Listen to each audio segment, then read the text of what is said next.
Welcome you all in the series of special work related to the construction. I, Professor Karma Balang, going to teach about the scaffolding, which is one of the component of the special work. So we just start our lecture right now. As we complete the different lecture related to the series of the special work, and during that we complete two component. The first one is represented as the timbering in trenches, and the second one is represented as the shoring and underpinning. So in today's lecture we just go with the third component, and it is represented as the type of scaffolding. Now students, keep that one thing in mind.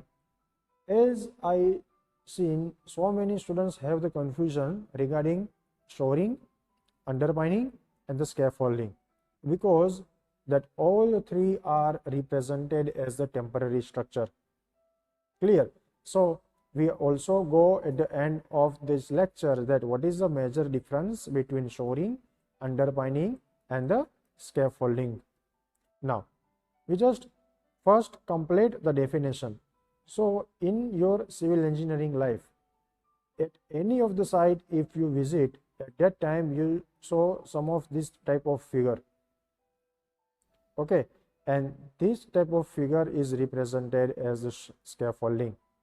So in today's lecture we just discussing about this type of work. Okay, now first we go with the scaffolding definition. Then what is the meaning of scaffolding?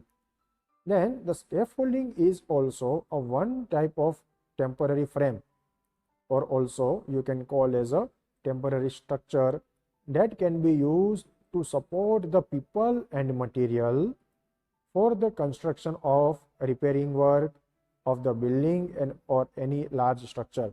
So here is the main difference among that three.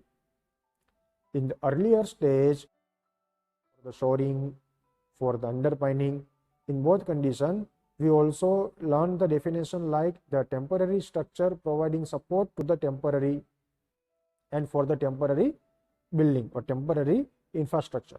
But right now the scaffolding is a one type of temporary structure that provides the support to the people and to the material, which is utilized for different purpose like repairing work, like painting work, like retrofitting work for the building and for any large structure. So I hope right now you have clear some of the idea regarding to the different in terms of scaffolding, underpinning and shoring. Okay, next, it is used when the height of your wall or your column or any other structural member of the building exceed about 1.5 meter. That is, for example, here it is your ground level, and from the ground any of the building component, either beam, column, slab, stair, anyone, have the height of more than 5 meter. At that time I prefer the scaffolding process. Clear? So indirectly we have the limitation. When we use the scaffolding, when any of the structural member have the height more than 1.5 meter, at that time we just go with the scaffolding process. Clear? Now next, it is also a temporary structure that support to the original structure as well as workmen, that is used for in terms of platform to carry out the construction work. Like the particular point is represented, for example, you have this type of structure. This is your outer wall, and the outer wall is require any of the repairing work, like you just go with the painting work, plastering work, any retrofitting work, and retrofitting work, any restoration work, any work related to repairing. Clear? So during that the scaffolding is providing a temporary support to my original structure. That means it is a original structure. For which purpose? For the providing support to the my workmen and providing the platform, like here it is a platform. So workmen overcome to that platform and continue their work, and that work is relevant to the construction work. Okay, so I hope that you have the clear idea about the scaffolding. Next, the different types vary related to the construction work. So again we have the one point that must be remain in our mind throughout the lecture, and that point is when we discussing about the different types of the scaffolding, and all the type of scaffolding is only relevant to your construction work or depending on your construction work. Normally the scaffolding is made up to the timber and steel. Normally two materials are available in the market in terms of timber and steel, but in the recent era of the construction we have also plastic scaffolding. Okay, but it is very limited in our market.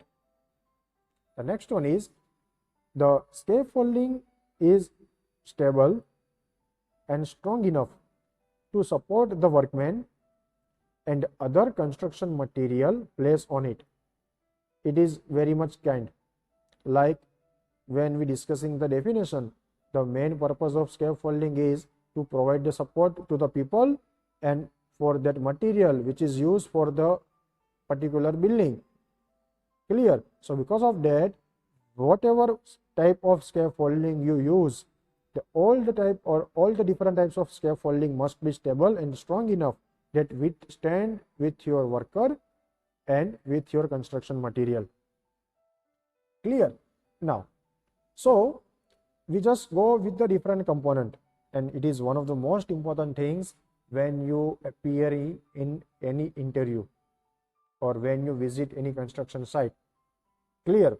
So we just go with the different component of the scaffolding. First, standard. The second, ladder. Then after, brace or brass.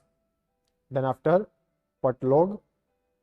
Next, transom. Next, bridle. The next, boarding. Next, guardrail. The last one is tow board. Okay, so each and every component must be available during the construction of scaffolding, and it is very much needed. Okay, in the later on discussion we just go with each and every component. So first, in the background image, when you visit any of the site, you have some scenario like this. Okay, and for that we have also vertical section. So you have the clear idea about how scaffolding work for our structure. Now, first one is standard. So the standard is one type of vertical formwork cut.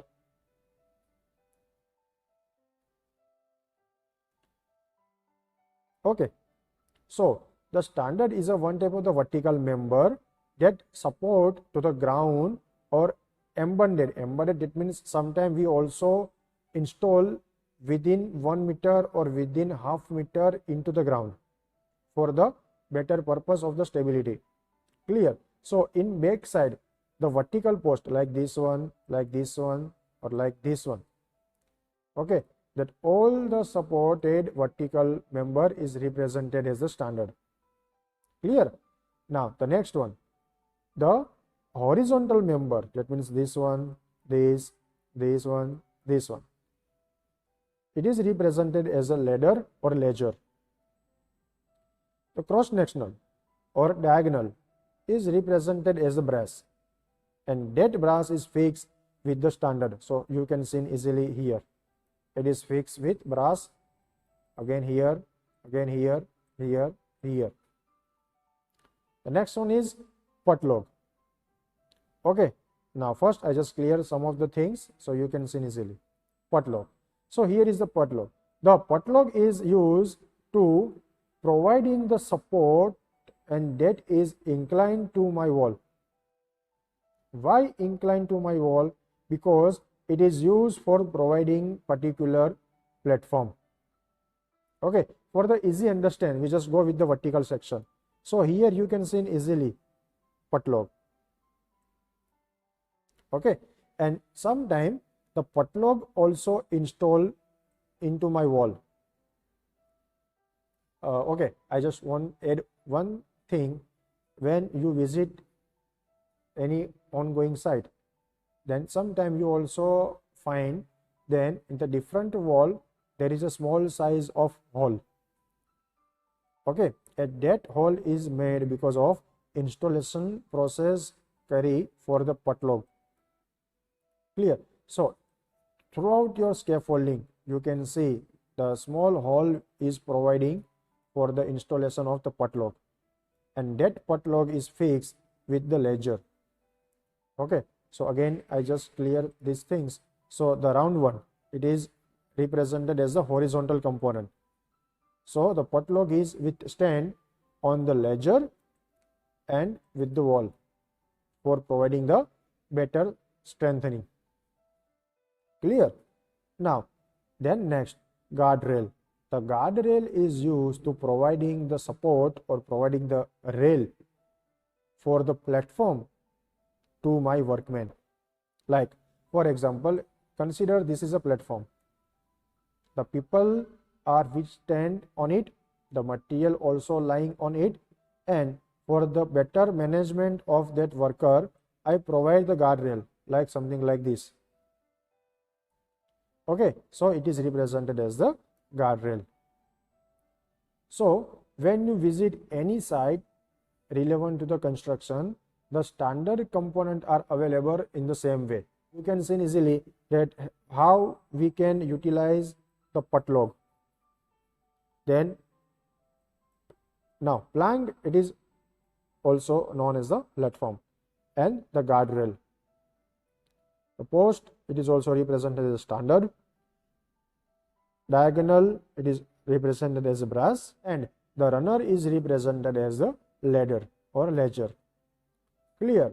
So this is the another language of your component. That's it for today's lecture. I hope you guys very well understand about the definition of scaffolding.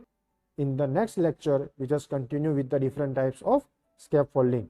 Thank you so much.